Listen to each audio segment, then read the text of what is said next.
Hapa kanisani mtaa wa Kisiwani ambapo kuna ibada ya kuaga mwili wa marehemu Lina Kabamba Kimaro, na hapa tuko na ndugu jamaa na marafiki. Tutazungumza na mama hapa ambaye yeye anamfahamu Lina, anaweza kutupa mawili matatu kuhusiana na tukio mpaka Lina kupoteza maisha, lakini enzi za uhai wa Lina waliishi vipi naye na anamfahamu kivipi. Mama, heshima yako. Asante za kwako.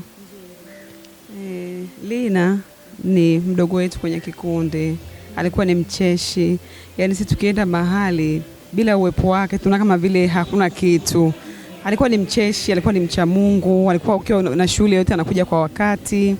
Basi kwa hiyo ndio hivyo tu, kifo chake kimetusikitisha sana kama mnavyoona na mlivyosikia, lakini hatuna budi zaidi ya kumshukuru Mungu na kuendelea kumuombea. Basi macha ziada. Kikundi chenu kwa kinahusu nini ambacho Lina alikuwepo? Kikundi chetu ni kikundi cha wamama wajasiriamali, tunajiita Women of Good Hearts. Tulianzisha kwa ajili ya kusaidiana kutoka kwenye hatua moja kwenda kwenye hatua nyingine. Na Lina alijiunga siku ya kwanza ambapo tunapoanza kikundi alijiunga, alikuwa ni mwana kikundi mwenzetu. Hata mwezi uliopita tulisherehekea harusi yake, ndio ilikuwa harusi yake ya kwanza kwenye kikundi kutoka tumeanzisha kikundi. Poleni sana. Kwa wewe ambavyo jinsi ulikuwa unafahamiana na Lina na ulipopata taarifa hizi za msiba, ni namna gani ambavyo ulizipokea?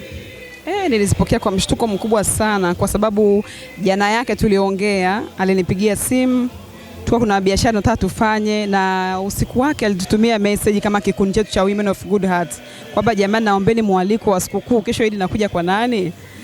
Tukacheka pale, ndio ilikuwa sauti yake ya mwisho, lakini siku ndio kesho yake anafariki alitutumia ujumbe akiomba mwaliko wa sikukuu ya Idi. Kwa hiyo mazungumzo yenu ya mwisho na Lina kabla ya kifo chake ni hiyo ya mwaliko wa sikukuu ya Idi? Yes, ni hiyo tu ya mwaliko wa Idi, na jana yake mimi nilizungumza na alinipigia simu tulizungumza. Lakini tulizungumza kitu kingine cha mambo ya biashara, maana anafanya biashara na mimi nafanya biashara. Kwa mara nyingi huwa nikiona ameposti kitu namwambia nataka hichi, ananiambia sawa, hamna shida mwenyekiti, naleta hivyo.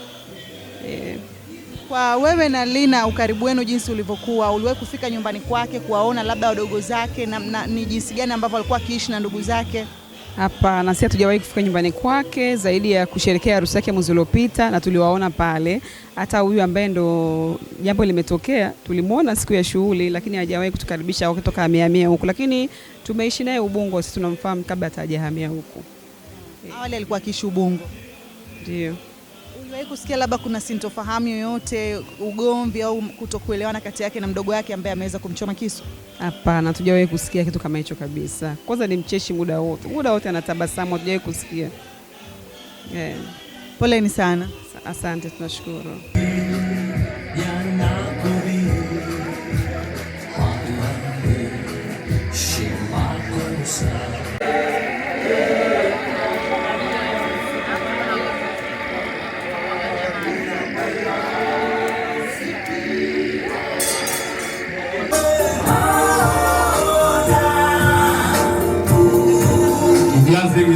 Kujaza getini.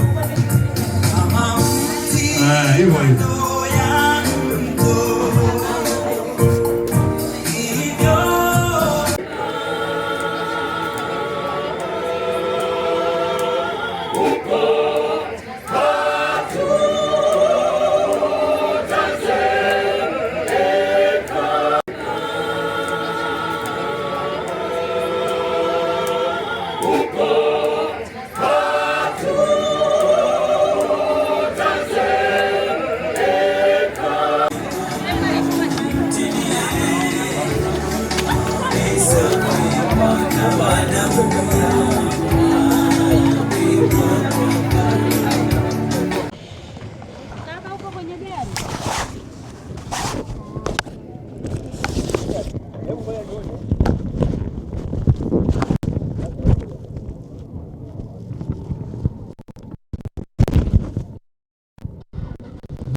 Naomba mstari wa mbele hapa, mstari wa mbele hapa.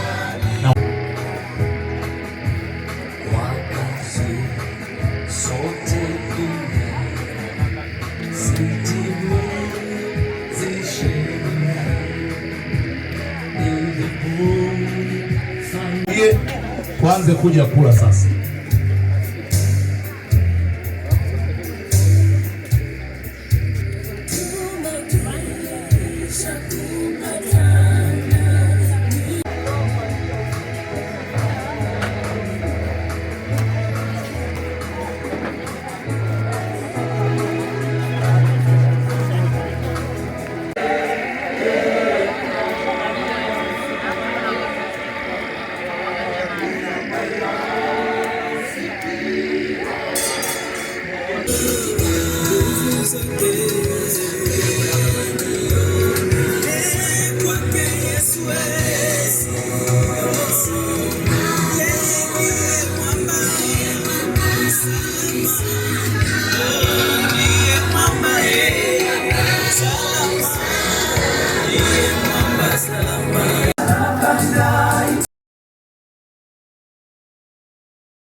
Kwa 180 Bwana au sehemu yangu tunapoingiza mwili ndani kwa ajili ya ibada. 180. Watu wote tusimame.